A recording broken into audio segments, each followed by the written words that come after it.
তাদের ভিজিট কিংবা এই যে ইকোনমিক যে প্রতিদান দিয়ে যায়, এটার থেকেও বড় প্রতিদান হচ্ছে সুস্থতা।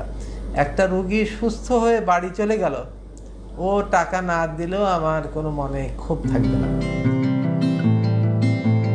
স্বল্প টাকায় মানসম্পন্ন চিকিৎসা পেতে বাংলাদেশ থেকে প্রতিদিন হাজারো মানুষ ছোটেন প্রতিবেশী দেশ ভারতে, কিন্তু সেখানেও কিডনির প্রতিস্থাপনে খরচ করতে হয় লাখ লাখ টাকা। যাদের টাকা আছে তারা থাইল্যান্ড, সিঙ্গাপুর সহ ইউরোপ, আমেরিকায়ও যান, কিন্তু এদেশের অসহায় দরিদ্ররা যাবে কোথায়? এরকম অনেক মানুষের জীবন পাল্টে দিয়েছেন অধ্যাপক ডাক্তার কামরুল ইসলাম। বিনা পারিশ্রমিকে হাজারের বেশি কিডনি প্রতিস্থাপন করলেও তাকে বাংলাদেশ চিনেছে মাত্র কয়েকদিন হলো। কিডনি রোগীদের দুর্দশা কমাতে ঢাকার শ্যামলীতে সিকেডি ও ইউরোলজি হাসপাতাল প্রতিষ্ঠার পর নিজেই বিনা পারিশ্রমিকে কিডনি দাতা ও গ্রহীতার অপারেশন করেন। শুধু তাই নয়, অপারেশন পরবর্তী চিকিৎসায় তিনি কোনো টাকা নেন না। কিভাবে ওঠে সেই খরচ তা বুঝিয়ে দিলেন মানবিকতার দৃষ্টান্ত তৈরি করা অধ্যাপক doctor Kamrul Islam. Cancer operation হচ্ছে, প্রস্টেট অপারেশন হচ্ছে, কত ধরনের ইউরোলজি কত অপারেশন হচ্ছে, সেক্ষেত্রে ওরা তো টাকা দিয়ে যাচ্ছে, কারণ ওরা হচ্ছে ওয়ান টাইম চিকিৎসা দিয়ে যাচ্ছে। কিন্তু এই রুগীটা, ট্রান্সপ্লান্টের রুগীগুলো এত গরিব থাকে এবং এদের ক্রনিক প্রতি মাসে আসতে হয়, প্রতি মাসে খরচ, এটা তো খুবই কঠিন।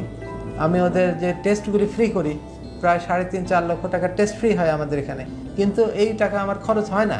কারণ কি, আমার যে এই টেস্টগুলি করার জন্য আমার আলাদা যন্ত্র লাগতেছে না, নতুন কোনো যন্ত্র লাগতেছে না, একই যন্ত্র দিয়ে করে যাচ্ছে।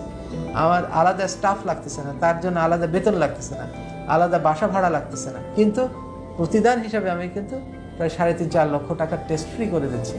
দে আর সো হ্যাপি। কিডনি প্রতিস্থাপন করতে ব্যয়বহুল খরচের পাশাপাশি আরও একটি জিনিসের প্রয়োজন হয়, সেটা হলো সাহস।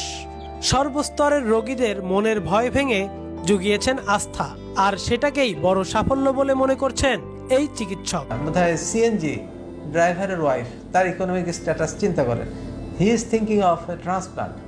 তা আমাদের ওই পর্যায়ে আমরা সেবাটাকে নিতে পারছি, এটাই আমাদের সাফল্য মনে করি আমি।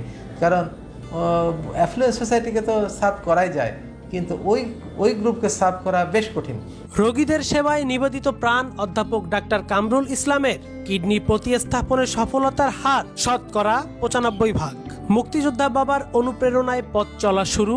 মা, স্ত্রী আর সন্তানদের কাছ থেকে কখনোই শুনতে হয়নি সময় না দেবার অভিযোগ। আমার মা ট্রান্সপ্লান্টের যে সকাল থেকে হয়তো প্রথম দিকে মানে দোয়া করা শুরু করে দিত, এবং অপারেশন শেষ হয়েছে নাকি বারবার ফোন করে জিজ্ঞেস করতো, এবং কেমন আছে রোগী এটা জিজ্ঞেস করতো। Such a support from my mother. আমার কন্যারা, আমার কোনো ছেলেরাই, কন্যারা আর একটা, এরা কখনো আমার কাছে কোনো দাবি করে না, আমাকে কখনো কোনো কাজে আমার সে বাধা দেয় নাই। হয়তো একটু মনক্ষুণ্ণ হয়েছে, নিশ্চয়ই মনক্ষুণ্ণ হয়েছে, কিন্তু সে মেনে নিছে। সাদাসিধে জীবনযাপনে অভ্যস্ত ডাক্তার কামরুল ইসলাম নিঃসন্দেহে অনেকের কাছে অনুপ্রেরণা। তার মতে নিজ নিজ জায়গা থেকে সর্বদা মানুষের কল্যাণই দিতে পারে বিবেকের কাছে স্বস্তি। যে সেক্টরে কাজ করেন, আমার উপদেশ হলো সেই সেক্টরে কে নিডি সেটাকে সিলেক্ট করেন, সেই নিডি সেক্টরকে আপনি কিছু করেন, তাতে আপনার মন অনেক ভালো লাগবে। কেউ কিচ্ছু না বলুক, কেউ আপনাকে ভালো না বলুক, আপনি ভালো কাজ করছেন, এটা আপনার বিবেক বলবে যে হ্যাঁ এটা ভালো কাজ, তুমি করে যাও। তো এটাই অনুপ্রেরণা, ভালো লাগাটাই অনুপ্রেরণা। 1990 সালে ঢাকা মেডিকেল কলেজ থেকে স্বর্ণপদক সহ পাশ করার পর একাদশ BCS-এ স্বাস্থ্য ক্যাডারে ঢাকা মেডিকেলে যোগদান করেন। সরকারি হাসপাতালের নানা সীমাবদ্ধতার কারণে 2011 সালে চাকরিতে ইস্তফা দেন। সেই থেকে পূর্ণকালীন সময়ে তিনি কাজ করছেন নিজের প্রতিষ্ঠিত শ্যামলী কিডনি হাসপাতালে।